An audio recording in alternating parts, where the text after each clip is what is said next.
Dito na po ba kayo magpo-file? Tago muna si Piska.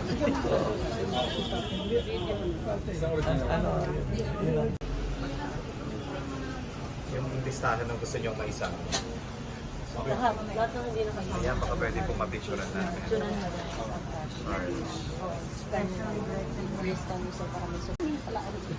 Hindi, yung printing mo. Okay.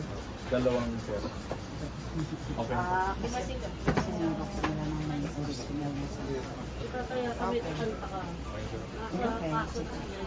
Sir, thatiguit si Puso.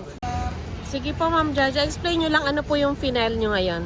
Pinail po namin yung partial MR para po yun dun sa mga hindi na isama na mga dapat kasama dun sa grupo ng mga kinasuhan namin, which is yung mga member ng Alpha. And then yung mga security yung tatlong security na napailan na rin namin ang kaso before sa Manila na hindi na isama naman dito sa nito na mabibigyan ng ng warrant of arrest. Yun yung namin, yun yung pinapile namin dito. Kasi naniniwala po kami na conspiracy ito magkakasabwat sila dito. So kailangan lahat managot, hindi lang yung isang tao or hindi lang yung mga pulis, hindi lang yung mastermind, dapat lahat ng mga taong involved dito mapanagot po namin. Yung Alpha, ibig sabihin kasama po si Gretchen Barreto sa mga gusto nyo pong makasuhan. Yes po. Lahat po sila.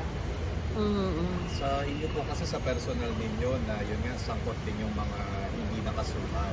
Yes po. Kasi magkakagrupo sila Isa sila po ng business Isang business ang pinapatakbo nila So alam nila yung nangyayari sa bawat nawawala. Alam nila kung anong ginagawa doon sa mga tao. Alam nila siguro rin kung saan dinala yung mga kaanak po namin. And you're saying, Ma'am, na yung sa kaanak mo kasi, yung mga sangkot doon ay hindi po napasama sa kinasuhan. Tama po ba? Yes po, yung tatlong security. Yes, yung si Mateliano, si Bayog, saka si Consolacion. Kasi sila yung main character na nakita dun sa sa Manila Arena noong time na nawawala yung mga kaanak namin doon. So dito, kasama rin naman namin sila sa pinailan namin ng kaso pero hindi sila napasama para magkaroon ng maserba ng warrant of arrest. Clarification lang. So ito yung nagsampa ng kaso dapat kinakataw na kasama rin kayo doon sa nagsampa. Yes po. Kasama yung kaso ni Inono.